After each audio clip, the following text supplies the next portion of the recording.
Voilà, chers auditeurs, chères auditrices, du moins chères auditrices, chers auditeurs, bonjour. Bonjour. Bonjour Johan. La dernière fois, nous sommes quittés dans le passage de Luc 16, où Jésus faisait allusion à une parabole, racontait une parabole. Une parabole complexe. Une parabole complexe, une pensée populaire voulait que, eh bien, dans le séjour des morts, eh bien, les bons allaient d'un côté, c'est-à-dire dans le sein d'Abraham, et puis donc les méchants, eh bien, allaient eux dans ce séjour des morts, mais dans la partie de ce séjour des morts où il semble que c'était un lieu de tourment. Oui, mais je crois qu'il y a un enseignement de Jésus très intéressant et très fin finalement dans cette parabole, puisque Jésus est en faisant parler les morts, qui bien sûr ne parlent pas et ne savent rien, d'après ce que nous dit l'Ecclésiaste. Peut-être qu'avant que tu le dises, parce que je sens que oui. tu es en quelque sorte à la conclusion de ce passage, j'aimerais faire remarquer quelques invraisemblances par rapport à la croyance populaire des âmes qui ne sont plus finalement dans le séjour des morts. C'est ce que croyaient les Grecs, en tout cas dans l'Antiquité. Tout à fait. Et puis donc, nous lisons qu'au verset 24, le riche supplie... Verset 24, oui. Voilà, supplie Abraham de laisser Lazare venir lui étancher, en quelque sorte, de lui venir le soulager en lui donnant à boire. Donc, on constate là, je lis clairement, il s'écria, Père Abraham, aie pitié de moi et envoie Lazare pour qu'il trempe le bout de son doigt dans l'eau et me rafraîchisse la langue. On constate là que les âmes ont des langues. En passant. Enfin, les morts, on va dire. Oui, les morts. Enfin, quand on dit l'âme qui s'en va, donc cette âme a une langue.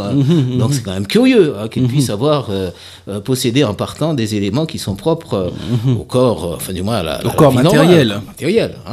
Donc on s'aperçoit qu'il y a suffisamment de vraisemblances pour qu'on puisse bien faire comprendre, comme on le disait la dernière fois, Jésus fait parler ces morts. Clairement. Comme on peut faire parler un renard et un corbeau, comme on peut faire parler des arbres entre eux, le chêne et le roseau, comme dans la Bible, il y a des paraboles où on fait parler des objets.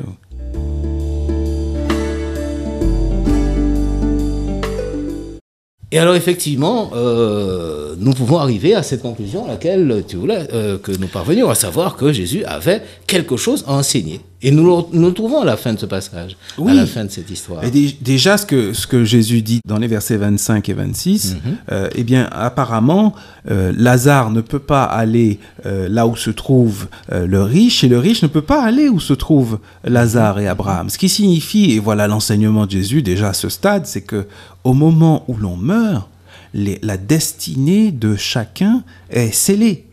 Et donc, dans cet état de la mort, puisqu'on a bien compris que la mort n'est pas un lieu où l'on va, mais bien un état, eh bien, dans cet état de la mort, les destinées de chacun sont fixées. On ne peut pas changer sa destinée dans l'état de la mort, ce qui est en parfaite cohérence avec le texte de l'Ecclésiaste qui dit que dans le séjour des morts, il n'y a aucune activité. On ne peut pas changer de destinée. On ne peut pas se repentir dans l'état de la mort. C'est bien aussi l'enseignement de cette parabole. C'est que désormais, il y a comme une barrière entre l'endroit où se trouve Abraham et ce pauvre et l'endroit où se trouve le riche. Au fil de l'écriture, Fred et Yoran sur Parole de vie, la radio chrétienne de la Côte d'Émeraude. Maintenant, il y a un autre aspect, une autre partie de cet enseignement. Ça, c'est un aspect que tu soulignes ici. Moi, je souligne l'aspect que nous trouvons tout à fait à la fin de la parabole, où le riche plaide auprès d'Abraham pour que ses frères ne participent pas, ne viennent pas comme eux bien dans le lieu de souffrance où il se trouve lui-même. Et c'est au verset 29 que la réponse d'Abraham semble être aussi un enseignement que veut communiquer Jésus. Abraham répondit, « Ils ont Moïse et les prophètes, qu'ils les écoutent. » Parce que, en fait, le riche disait, bien, si Lazare pouvait aller prévenir à ses frères de ce qui se passe, eh bien, c'est sûr que ça ne leur arriverait pas. Et Jésus, de faire dire à Abraham, eh bien, ils ont Moïse et les prophètes qui les écoutent. Autrement dit, Jésus veut mettre l'accent sur le fait que la parole de Dieu suffit.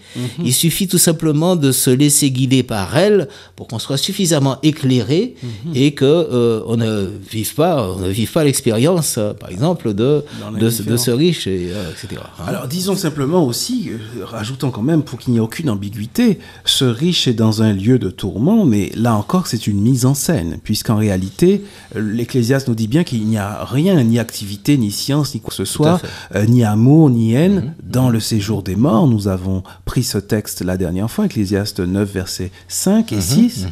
Donc, le fait que Jésus fasse le riche souffrir, entre guillemets, ne signifie pas qu'on souffre dans la mort, mais c'est une image, une anticipation de ce qui arrivera plus tard. Pour l'instant, ils sont dans l'anéantissement et dans l'inconscience tous. Exactement. Et puis, oui, je ne sais pas, mais et puis aussi, ce qui me frappe, c'est qu'à la fin de cette parabole, le riche reprend et dit, eh bien, non, Père Abraham, mais si quelqu'un des morts va vers eux, ils se repentiront.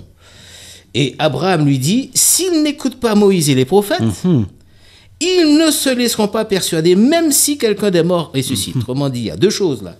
Il confirme le fait que Moïse et les prophètes suffisent à ce que, bien, l'enseignement de Dieu passe et qu'on puisse trouver dans la parole de Dieu suffisamment d'éléments pour changer de vie, pour changer radicalement. Et puis ensuite, si jamais que quelqu'un des morts vienne annoncer, vienne exhorter les vivants, eh bien, ce passage de la mort à la vie ne peut se faire que par la résurrection. Si quelqu'un des morts ressuscitait, oui, c'est ça. Donc on voit bien que pour Jésus, il n'y a pas l'ombre d'un doute possible. Oui, il faut passer par la résurrection. On ne peut pas éviter la résurrection si les morts doivent communiquer avec les vivants. Ça ne peut être que suite à une résurrection.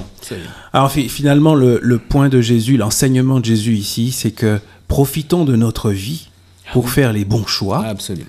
Pour vivre une vie en accord avec ce que nous avons compris, parce qu'une fois que la mort survient, c'est fini.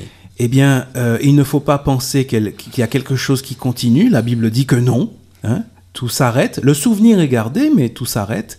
Et la destinée de chacun, est décidée au moment de la mort. On ne peut pas changer dans l'état de la mort quel sera son sort. C'est une parabole puissante, finalement. Ô combien ?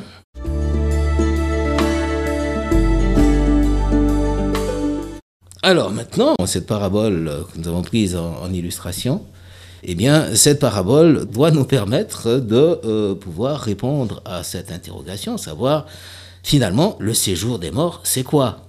Bah oui, c'est quoi ce séjour des morts ? Et puis, où est l'enfer finalement ? Parce que là, il faut se poser la question. Tout à fait. Mais le temps passe. On va s'arrêter pour aujourd'hui. Et puis donc, on se revoit bientôt. À bientôt. Au revoir.